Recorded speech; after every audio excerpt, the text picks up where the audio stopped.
Good evening and welcome to the season's final edition of Match of the Day. We'll be concentrating on this afternoon's international in Glasgow, the 100th meeting of England and Scotland. We've also got news of Jock Stein's final 22 players for the World Cup, and we'll be assessing England's chances in Spain with Bobby Charlton and getting his opinion on what Ron Greenwood's lineup could be for the opening game against France. So let's get straight on with the action. A perfect day up at Hampden and a chance for England, trailing the Scots by 39 wins to 38 after 99 meetings, to level the score in the 100th.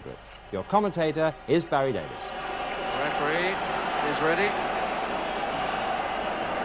The England on the right, and there the Preston plumber, Tom Finney, and to his right the very much larger figure of George Young, former captain of Scotland. Danny McGrain, the present captain, follows him.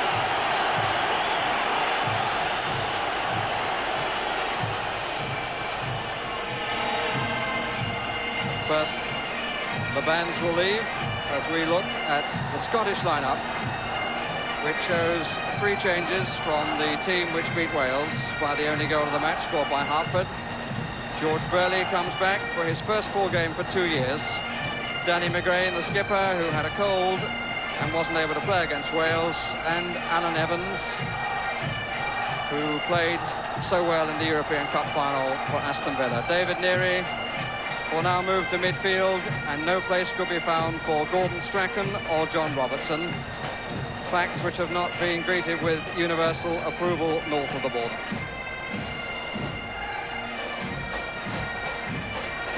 The England team shows 5 changes, and of course everybody's speculating on how close the 2 lineups are to those which will be used by the managers in the opening matches of the World Cup. Mick Mills comes in, ousting Phil Neal. Trevor Brooking gets only his 2nd game in 10, these days playing in the ones that matter, or matter most. Kevin Keegan comes back, and Steve Coppell tests his injured left knee.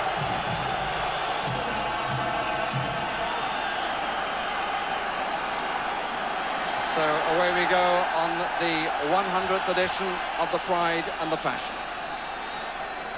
Scotland in their blue shirts, England in white. The pitch is pretty hard, and there is, as ever at Hampden, a bit of a swirling wind. Here's Ray Wilkins.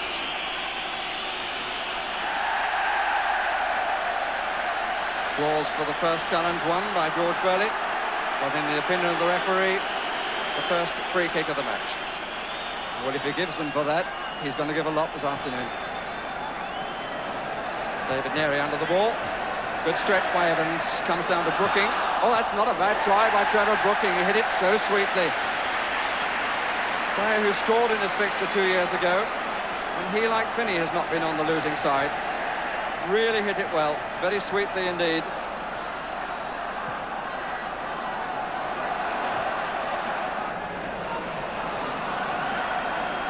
Here's Steve Coppell.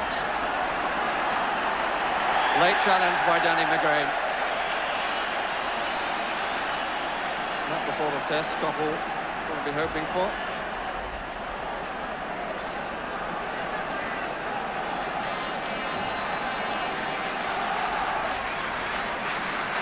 Wilkins leaves it.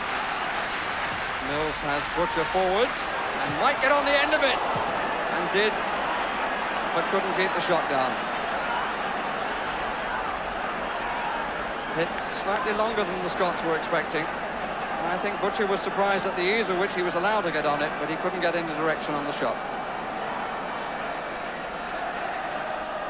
2 shots on goal by England already. It's Joe Jordan. Shoulder to shoulder, Ipswich against Ipswich. And they're certainly well represented this afternoon. Here's another one of them, Alan Brazil. And they're working it all together. McGrain.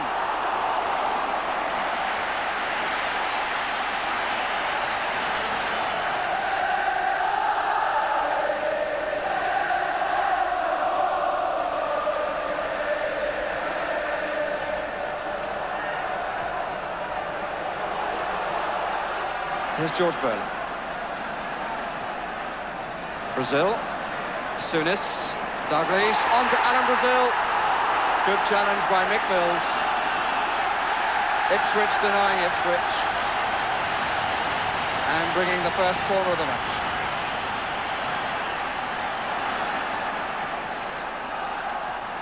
Jordan's header took it away slightly. McGrain trying to get it wide to Brazil.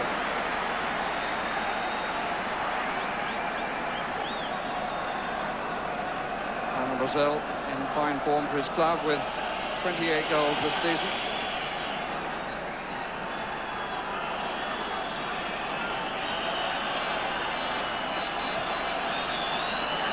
Brooking.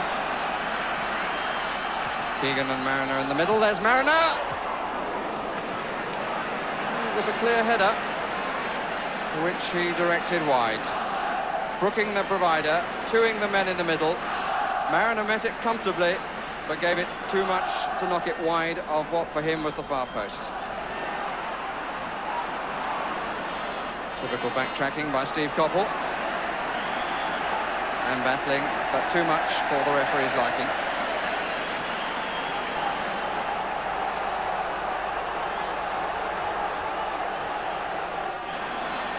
Jordan makes the first run.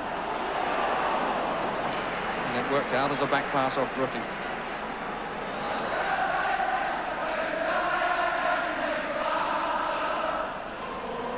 Wilkins moving forward, having started it from deep. Keegan and Mariner the furthest forward. Here's Brian Robson. Space for Mills. Coppell moving wide to the right. Down the middle is Mariner. Here's Wilkins. Good running by Robson. And Burley went with him and conceded the corner.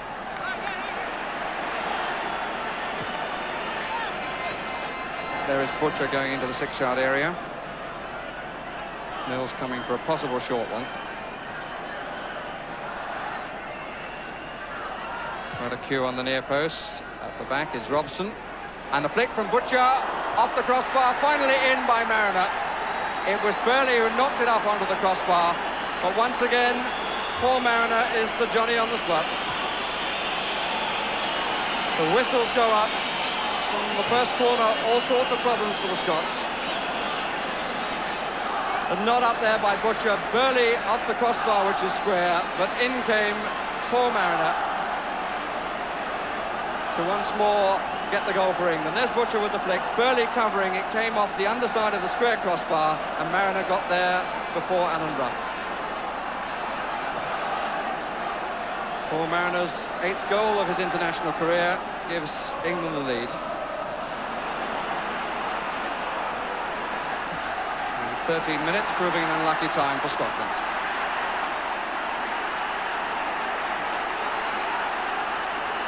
Scotland haven't won here since 1976.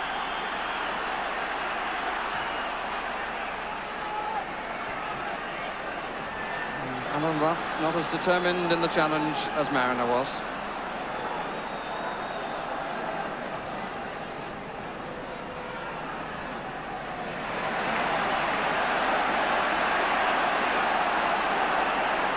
Byrne. Build-up is very halting. Now there's a space for McGrain, which draws Butcher. And Mills covering in the middle.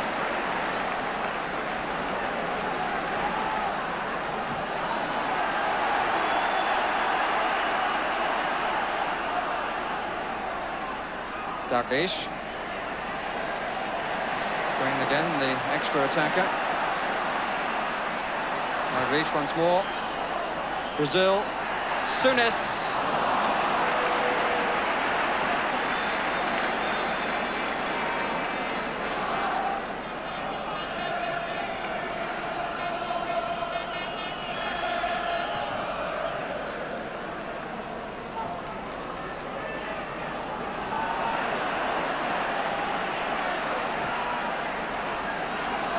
Just a hoof away, but Jordan threatening as the ball seemed to stand up a bit in the wind.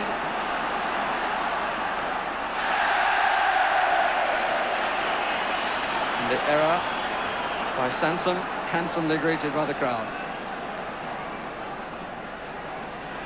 Dalglish, Hartford, Jordan, the free kick given.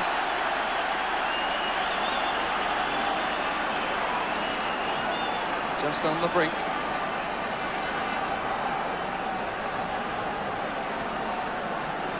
That's how close, and that's the view that Alan Ruff will have from the other end. Alan Evans has come up wide to the left, and the West German referee wants the ball back rather nearer the penalty spot than that, and of course he is quite right. Should be only just forward of the penalty spot.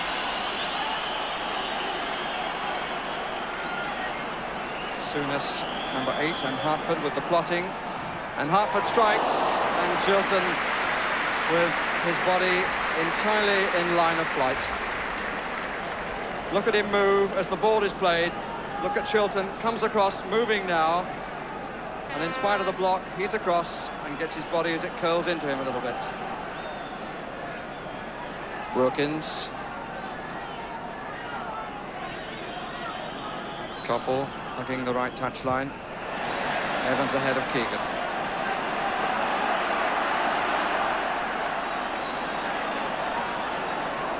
Hartford. Robson to him. Looking for Brazil. Calm as you like from Thompson. Robson. Slightly half-hearted shoulder by Mariner.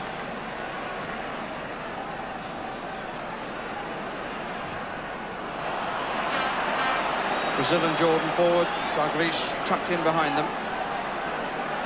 McGrain off on the run again to make an extra attacker on the left.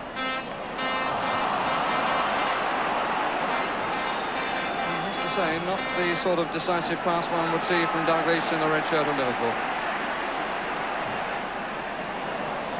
Burley forward. Jordan. Brazil, handball by Thompson. Now is the referee going to give it in or out? He's going to give it out. And it was so close. Thompson with the foot up in the hand, desperately close. The referee's got the ball back, but he hasn't got Mariner back 10 yards, I wouldn't have thought. Dalglish with a chip. And wide of Shilton's right-hand post. And I wonder whether that will lift the Scots. Ball did its job, forced the height, the ball rising still just as it went over the bar and then dropping.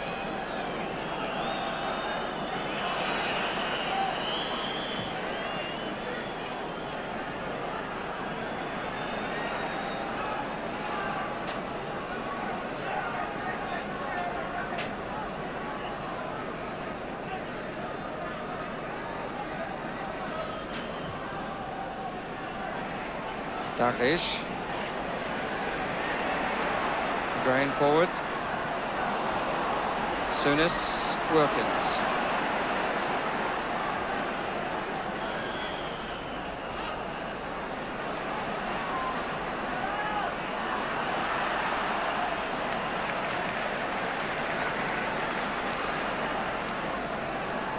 Evans trying to produce a little more get up and go in his side.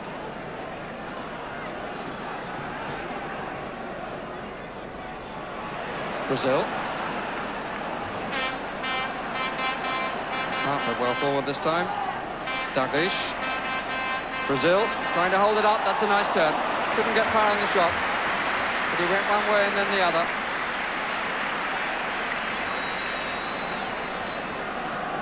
And he went the less familiar way.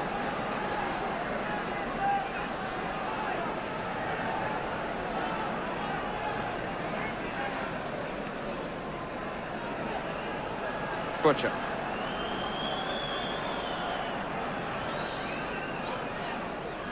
Mariner. Brooking.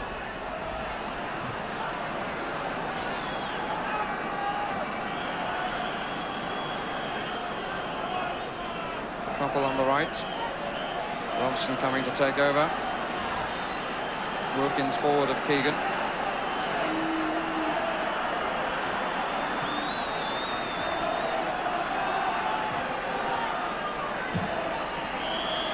don't think Robson was intended to touch that. I think it was aimed for Keegan.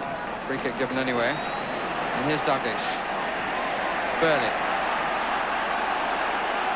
So far, everybody moving away from him. Now Douglas comes shorter. Jordan is on the far post. Oh, save! And Thompson much indebted to Peter Shilton. Intention to head over the bar, but it nearly produced a spectacular own goal. Indeed, it caused the first real exertion from Peter Shilton. And the best effort from Scotland has come from an Englishman. Souness! It was very well struck. And there was quite a crowd, I think, in front of Peter Shilton. And he didn't get a completely clear view of it. Knocked it up.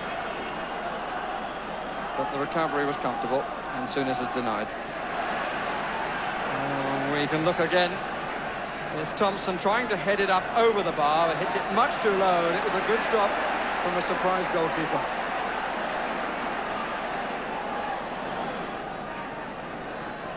Just 3 minutes to the break. There's no doubt which dressing room will be the happier.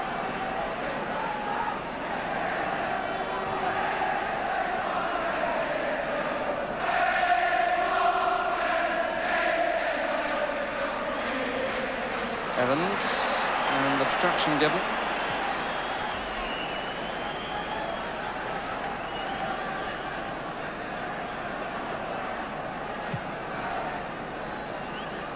England having reclaimed the ball, take the free kick. On by Keegan. Koppel. Wilkins. Koppel in a bit of space, if it'll come down. Keegan at the back. It came off his back. After a dive in by Burley.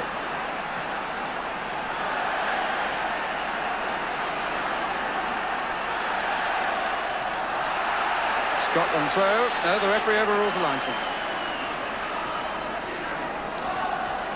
Mariner, that was beautifully done on his chest when Hansen was expecting the header.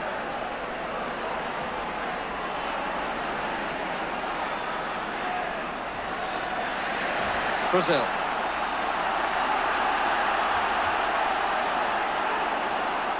Output arriving to the left, and Butcher with an incisive and decisive challenge.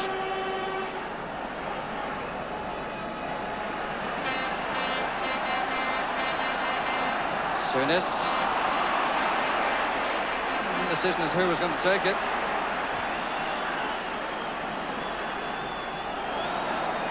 Souness. Butcher's header. But a little kindly, much to the efforts of Wilkins.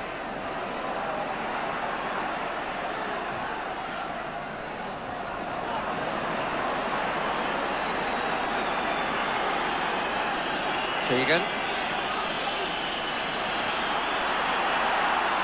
Oh, it's a good one. If it had been played first time, he'd have been onside, but when it was played, he was offside. Just a momentary reminder, though, of that magnificent goal that Keegan scored against the Scots at Wembley in a 1-2 with Trevor Brooking.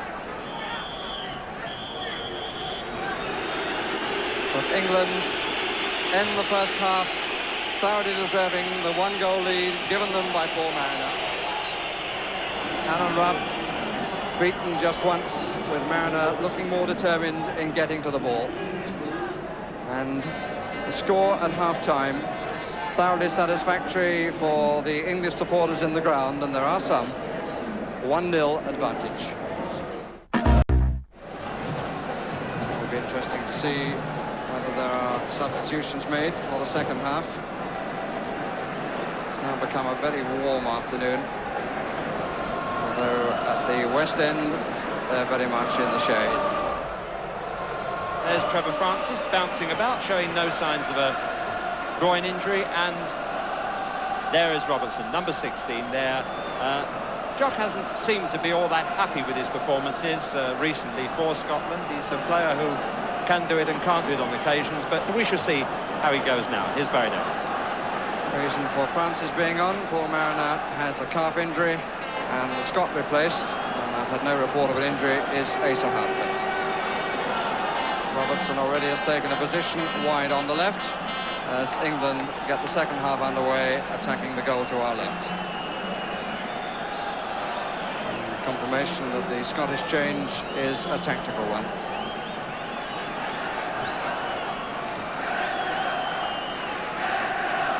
Francis has been suffering from a groin injury and who has been somewhat injury prone, or seemingly so.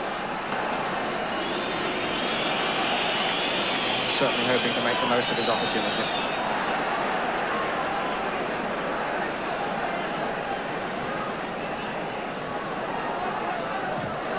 Francis looking for and finding Brooking.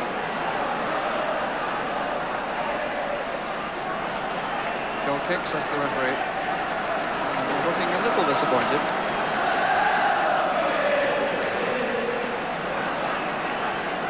The Scottish comeback, if such there is, very much still on the launching pad.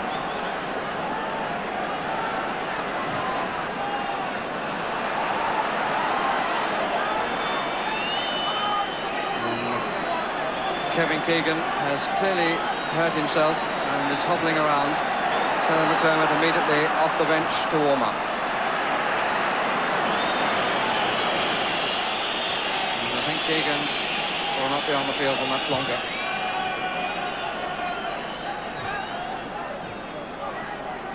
Souness.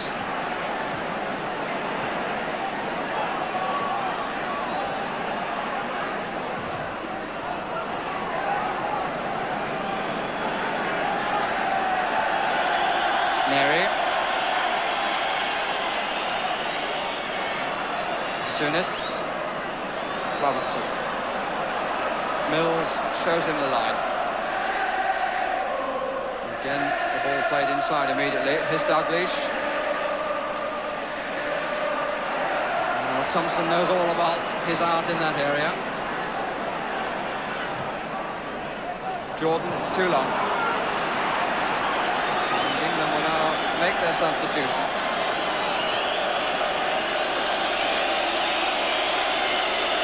Keegan coming off for fear of any further damage, with the World Cup beginning only 15 days away. And Terry McDermott coming on, which presumably means that Steve Coppell will move further forward. Hansen, Souness. Liverpool connection continue with Dalglish. Hansen. Half a gap for a second, little touch from Souness. That was certainly more purposeful, and it was all Liverpool. Steen up for a moment. Hansen. Neri.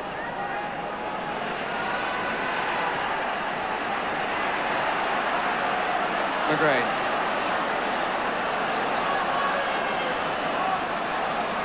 Robertson, faced by McDermott.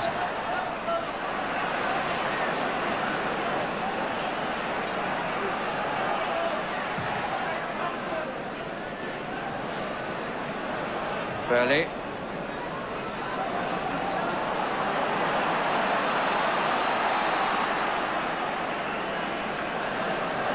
Hansen.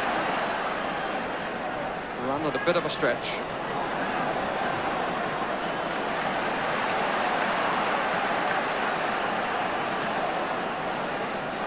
Brazil. Brain has gone outside. Here's Dalglish, let it go well. David Neri. And Robson was flattened off the ball. And David Neri had the space, and I think the shot had half a deflection. Did it came a bit off Kenny Sansom. And with the ball out of play, there will be chance for Scotland to make their second substitution. And it's going to be Paul Sturrock who comes on, current Footballer of the Year, to replace Joe Jordan.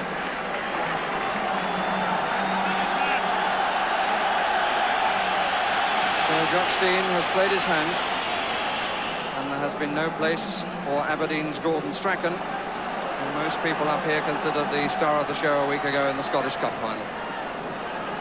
But she's being rested for later. Brazil.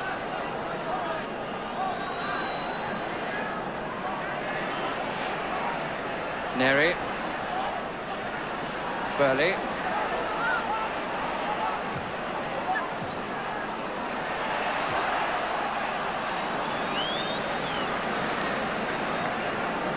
I'm just wondering whether I'd approve of that substitution if, as that banner said, Kenny Dalglish was made on the 8th day. By God, he was made, I think, as a front player, and I think David Neri, if he was made on the same day, was made as a number 6 and not a midfield player. Scotland could come back into this match and do very well, but I still feel they need more creativity in infield, but they're at the moment under pressure, but it's relaxed as Ruff picks up the ball. But I just feel that the substitutions have not been the best. They're still struggling for enough players who are inventive in midfield, but England are back on their heels. Trevor Francis can't get a smell of anything because Toffel's not looking match fit, and Brooking has tended to go out of the game in this half as much as he was in it in the first half. So that's why England are back on their heels. Here's Robertson. Oh, he hit that well. Shot on drag, really. Didn't seem to have the opportunity for the shot. But saw half a gap there and went for it.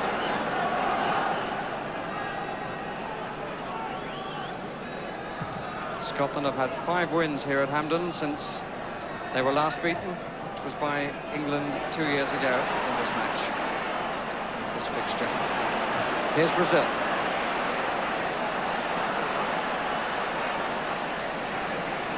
John Robertson hasn't yet managed to get to the goal line to pull it back.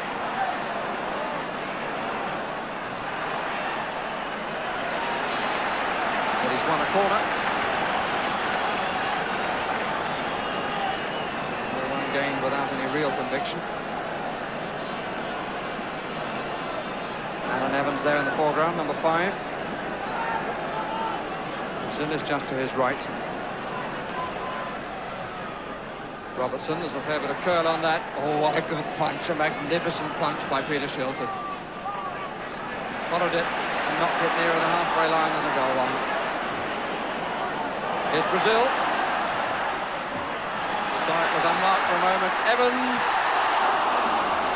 Well, they knocked it long for the far post, but Paul Sturrock, in fact, was unmarked in the middle for the little short one. And the only other available substitutes on the England bench, Anderson and Osman, both defenders.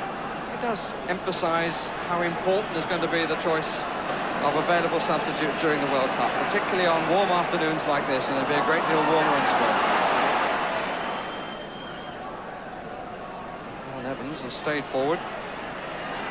Koppel. Chance here for England on the counter. Brooking in possession. France is up to assist. Wilkins making a third man. Brooking thinking about a shot himself. McDermott and Robson. Francis. Gone for the left. It was McDermott who came in.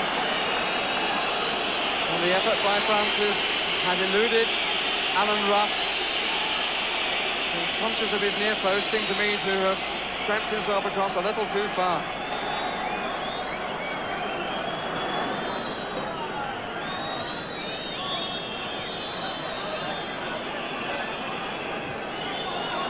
Two whistles amongst the cheers of the hopeful.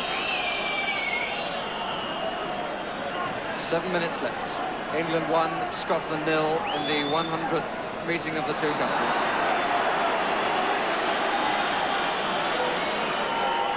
If it stays that way, we will end the first centenary with parity of 39 wins apiece, with 22 draws.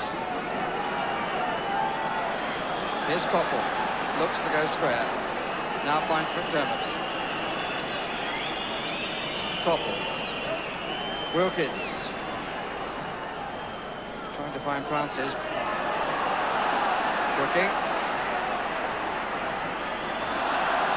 answers the referee, and rightly, here's McDermott. And somehow there was no finishing touch from Brian Robson. Alan Evans is down hurt, as we can see at the bottom of the picture as we look at the replay. Low across the box, and Robson couldn't get the left leg there in time. Alan Rough was beaten, that's for sure. And statistics can often be damn lies, but to end 100 years of so many memories, with each side having 39 victories, is really quite remarkable. But it's not the final whistle yet. Each country has had its good time and its bad.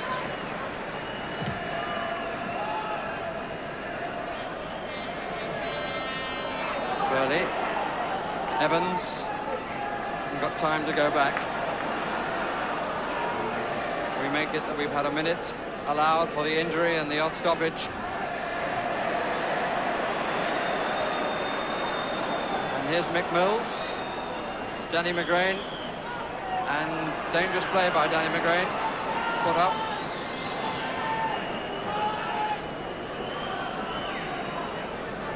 Well, I think that too much time has elapsed. There will be no last-minute sensation at the end of the century. England keep possession. And here's Wilkins. Again, the cross ball falling nowhere. And England is the prize and the championship. A disappointing afternoon for Jock Stein. A very happy one for Ron Greenwood, sitting high in the stands. It's his fourth success against what England too view as the old enemy, and a hat-trick of victories here at Hampden. Second half, a disappointment. Heat took its toll, so did the enforced substitutions for England, which denied them a bit of effort forward in terms of power and puff. Alan Brazil, one of the few to have shown good things for Scotland. Terry Butcher certainly had a fine game, his colleague from Ipswich Town, alongside Phil Thompson, who comes off all smiles. And no wonder, as I said at the start, the English love to beat the Scots just as much as the Scots love to beat the English. And England make their run into 5 consecutive victories, 9 goals scored and none against. And all that coming after that night of apparent shame, so we were told, when we lost in Norway. Well, I thought in the first half we had an excellent first half, and really we could have been 3 up in the first 10 minutes. But we were under the pressure in the second half, partly because Paul had to come off with a pull muscle in the first half, and then Kevin got a knock. And so we were under tremendous pressure, but I thought the lads did ever so well because they sustained the pressure and created, really, 3 first-class chances in the second half, 3 balls that went across the face. But the main thing about it is that they're all lads are pleased about, there was no goal scored against us, and that was an achievement. You must have been really delighted by that start. For 20 minutes, I mean, there were 5 or 6 clear-cut chances. Yes, Terry Butcher was on the end of a free kick. Paul Mariner probably on the end of 2 crosses, which he feels he should have put away. And they were there, yes, they were good chances. And I said before we went out, it would be nice if we had a lot of goals, as long as we shared them. Well, as it turned out, there was only 1 goal in the match, but Ron Greenwood understandably pleased with England's performance today, which clinched the championship, although it wasn't a sparkling international. Further views coming up now from 2 of the Liverpool contingent on the pitch this afternoon. Phil Thompson of England and Scotland's Graham Souness, who admits the game certainly didn't go the way it was planned by them. First half we tried to play with a sweeper, with George Burley pushing up and Danny McGrain pushing up on the left. It didn't really work, or it didn't work as well as the boss wanted it to. So we reverted back to the normal in the second half. And I thought we went quite well the second half without really creating many chances. We dominated the game without really having any clear-cut chances. Let's look ahead to the World Cup, because it's so close now. There was great euphoria when you left here in '78. Now, today it's quiet fans. Do you think that perhaps is not a bad thing? Well, I remember the last time we went, I think we lost here as well the last time. So, but still went with a certain amount of euphoria. Yeah, well, hopefully, as I said, we've learned from today, or can learn from today. Iron out 1 or 2 problems. It's up to the boss whether he decides to play the way we did in the first half. He certainly feels In one of the games anyway, we should play like that. So it's entirely up to him. I just hope we've learned from today, Bob. And I'm sure supporters, when they wake up tomorrow, they won't be too downhearted. They're down at the moment, same as we are, but hopefully we can look forward and beyond this game and maybe do well in the World Cup this time.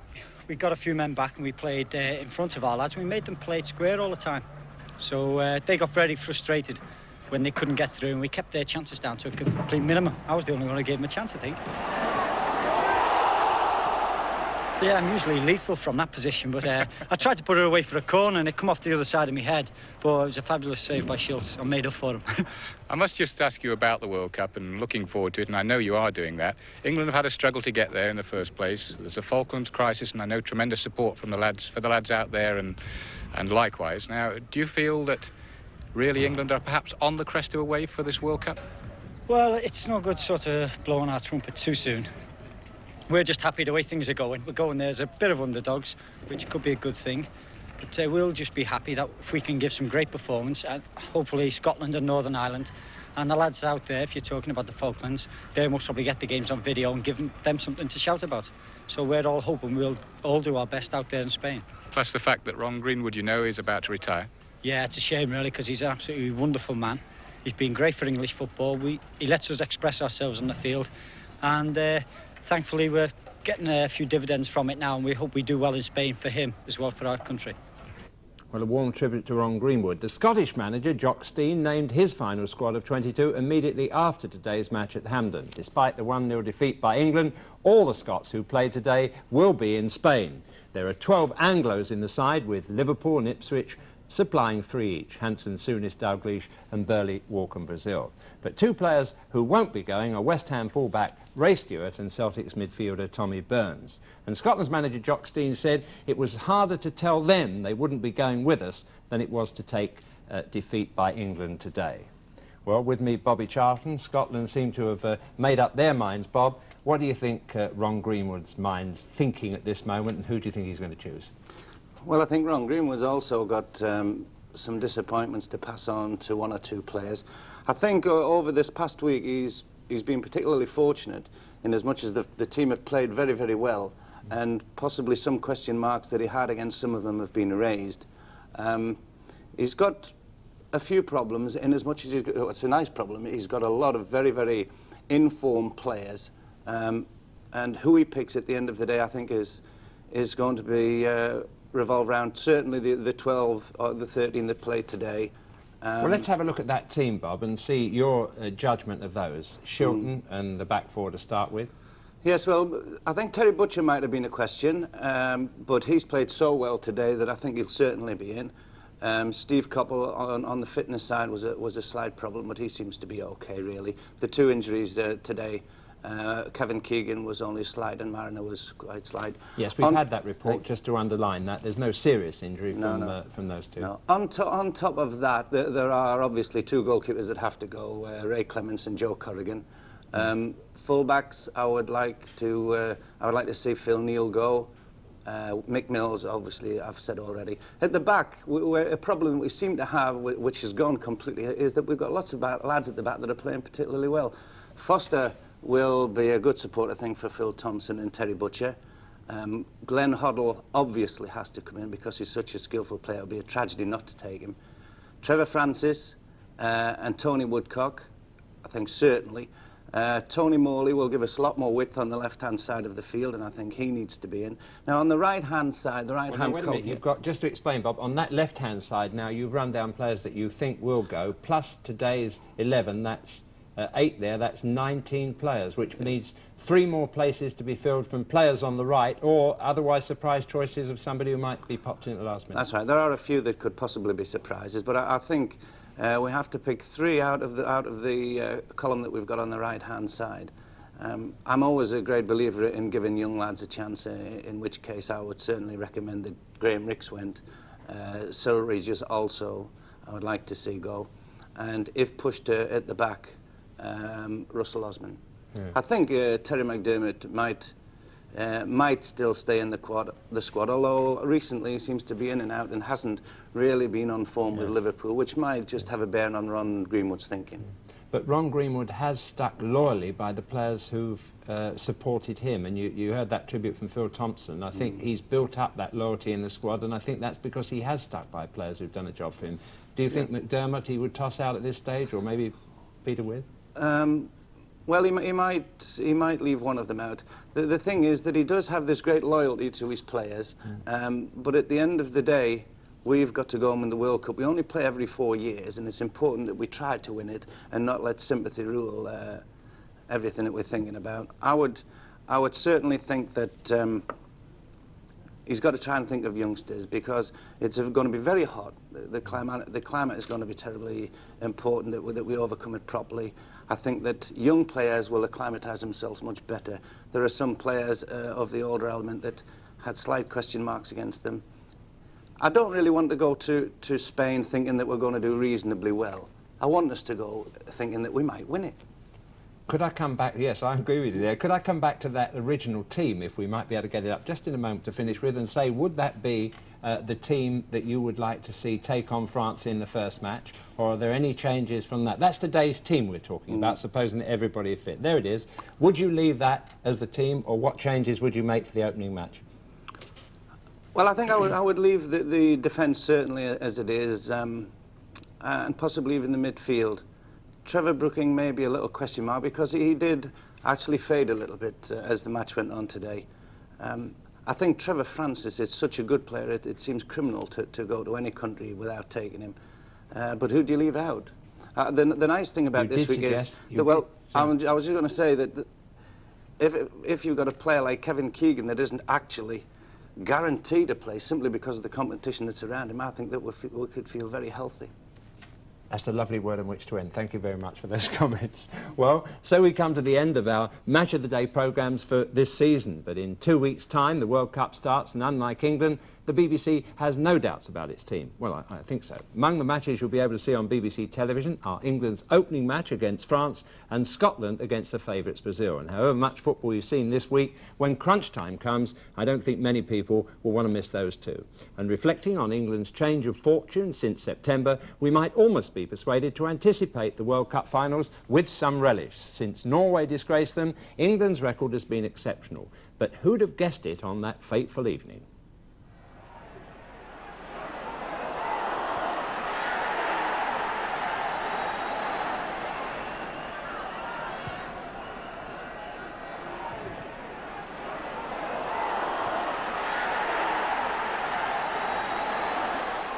Well, reacting to that disaster, England went on to beat Hungary at Wembley and followed that by beating Northern Ireland, Wales, Holland and now Scotland. And if the strength of the opposition leaves you less than convinced, it's 73 years since England put together 5 wins in a row without conceding a goal. And if confidence breeds success, there's not the slightest reason why England should travel to Spain with a negative attitude. So let's end our Match of the Day season by wishing them luck, and Scotland and Northern Ireland too. Good night to you. Jimmy Nicholl takes it. Up goes Billy Hamilton. Armstrong, yes! Alec McLeish is there. This must be a chance of brilliant goal. Kenny Dalglish. Got a cue on the near post. At the back is Hobson. And a flick from Butcher. Off the crossbar. Finally in by Mariner.